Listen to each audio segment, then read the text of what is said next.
Aunque hoy en día muchos siguen desconociendo las grandes semejanzas que hay entre los mitos paganos de Osiris y Dioniso y la biografía de Jesús, esto no era así en los primeros siglos, porque estas similitudes eran tan obvias tanto para los paganos como para los primeros cristianos.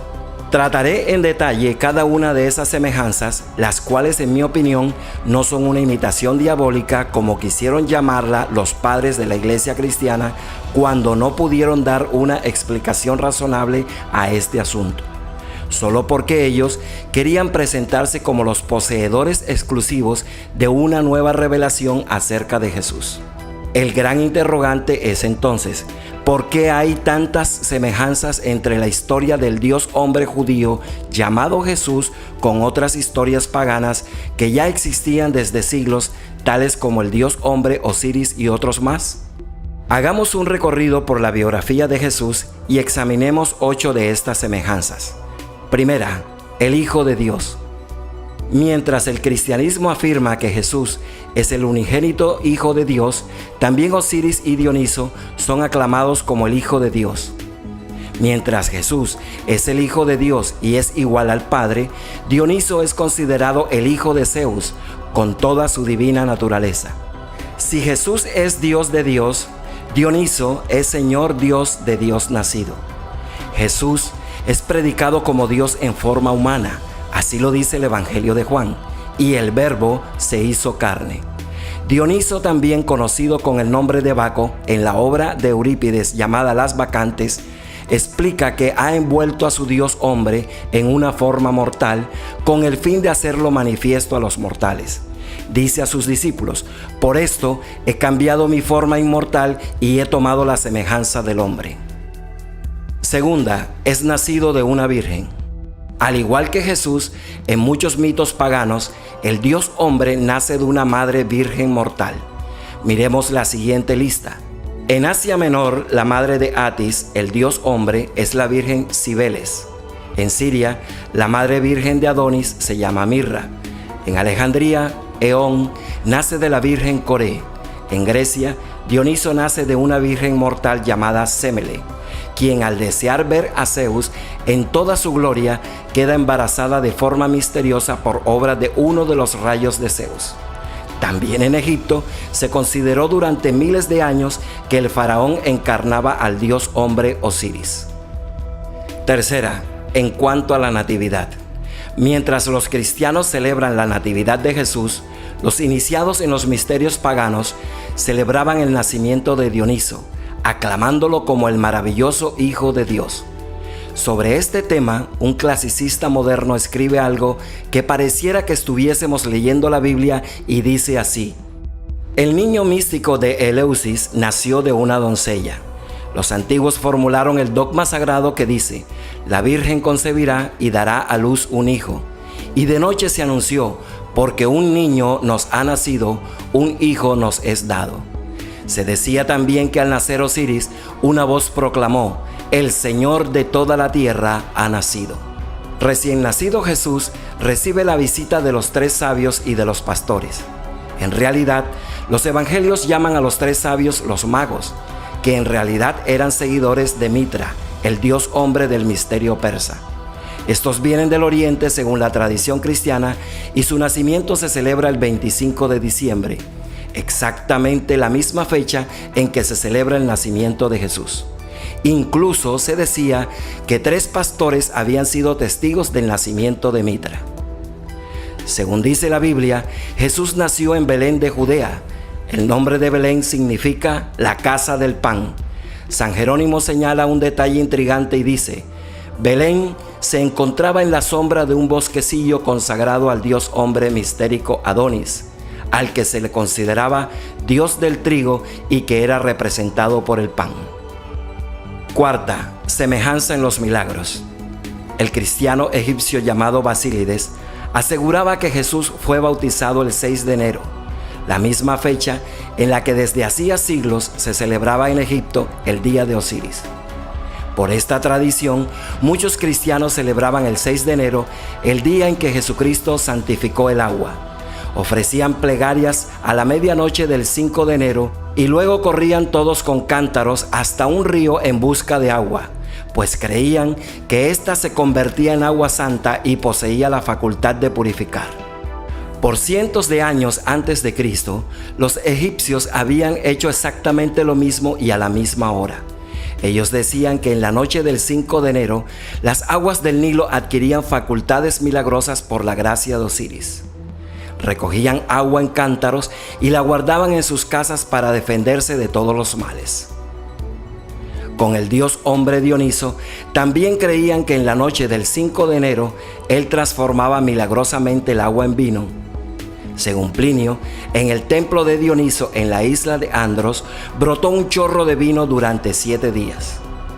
Según la mitología, el milagro de transformar agua en vino tuvo lugar por primera vez en la celebración de las bodas de Dioniso y Ariadna. Este mismo milagro también se le atribuye a Jesús en las bodas de Caná. Quinta, el Dios hombre y sus discípulos. Jesús escoge a 12 discípulos. Estos 12 se han interpretado como símbolo de las 12 tribus de Israel. Sin embargo, estos 12 son más bien una importante referencia simbólica a los 12 signos del zodiaco de la astrología babilónica, la cual fue adoptada por los judíos durante su exilio en Babilonia. En los misterios paganos de Osiris y Dioniso aparece simbolizado como el inmóvil centro espiritual de la rueda giratoria que representan los 12 signos zodiacales. Así también, durante la ceremonia de iniciación en los misterios de Mitra, 12 discípulos le rodeaban, al igual que en el caso de Jesús. En los rituales de Mitra, sus discípulos iban disfrazados de los signos del zodiaco y daban vueltas alrededor del iniciado, quien representaba al propio Mitra.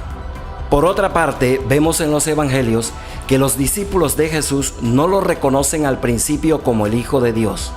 Pero cuando Jesús se transfigura ante Pedro, Juan y Santiago y se les revela en toda su gloria divina, lo reconocen totalmente en su esencia. También Dioniso, en la obra Las Bacantes de Eurípides, aparece primero ante sus discípulos como un hombre santo itinerante, pero luego se transfigura gloriosamente. Al percibir su verdadera divinidad, los discípulos exclaman: «Pero mirad, ¿quién es este que se alza por encima de la puerta del palacio?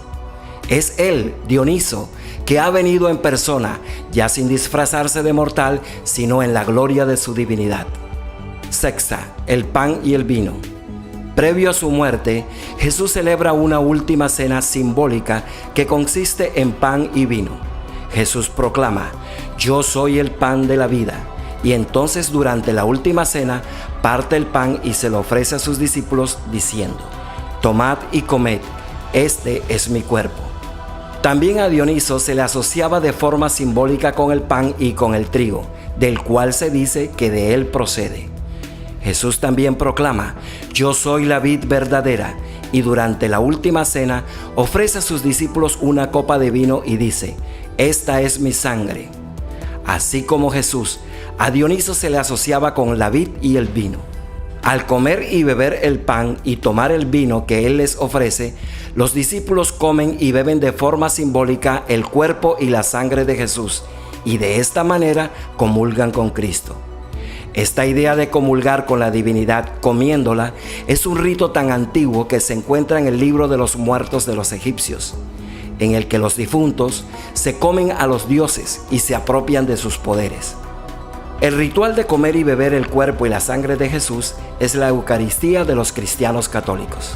Si consideramos el caso de Mitra, podemos leer en una inscripción: «Aquel que no coma mi cuerpo ni beba de mi sangre para ser uno conmigo y yo con él, no conocerá la salvación». Cualquier cristiano de inmediato podría pensar que son palabras de una cita bíblica de Jesús, pero en realidad el que las pronuncia es el Dios hombre mistérico Mitra.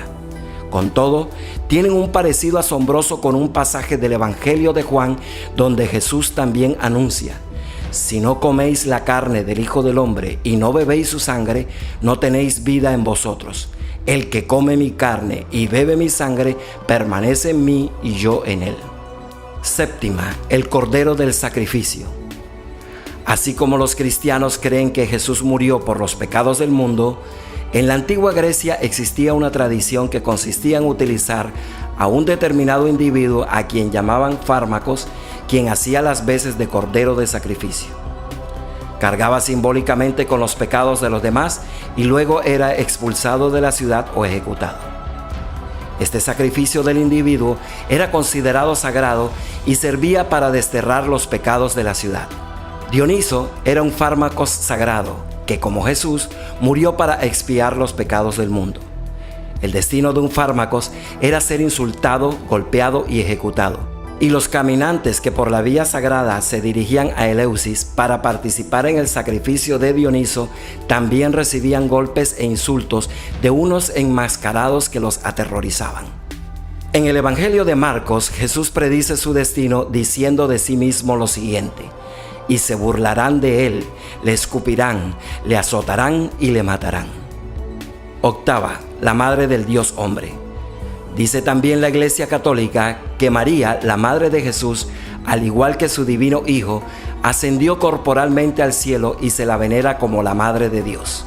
Del mismo modo, Sémele, la madre mortal de Dioniso, sube después que él hacia el cielo y es venerada como inmortal al lado de su ilustre Hijo.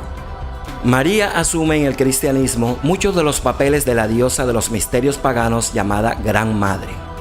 También estatuas de la diosa egipcia Isis con el niño divino en brazos han sido los modelos de muchas representaciones cristianas de María y el niño Jesús.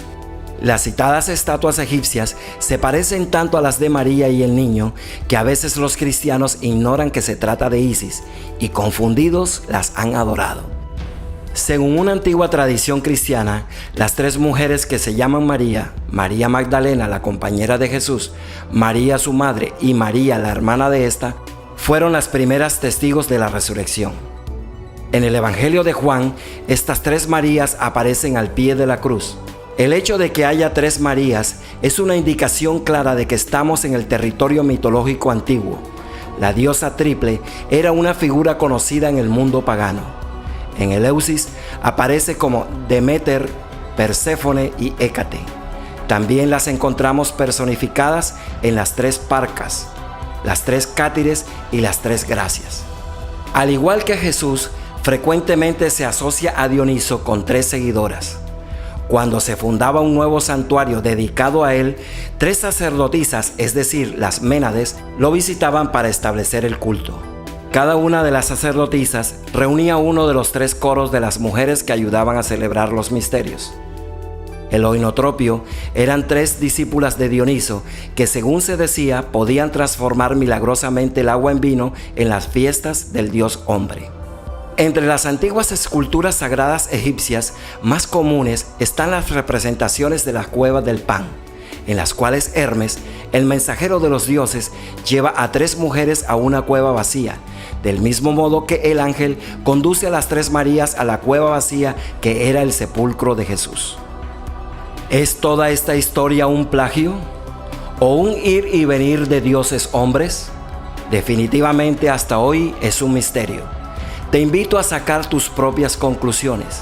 Si deseas investigar a profundidad sobre este tema, te dejo las referencias bibliográficas en la descripción de este video. Si este material fue de utilidad para ti, suscríbete a este canal. Un solo clic basta para suscribirte y otro clic en la campanita para que YouTube te avise cuando subamos un nuevo video. Tus experiencias y punto de vista son importantes para nosotros. Puedes dejarlos en el cajón de comentarios.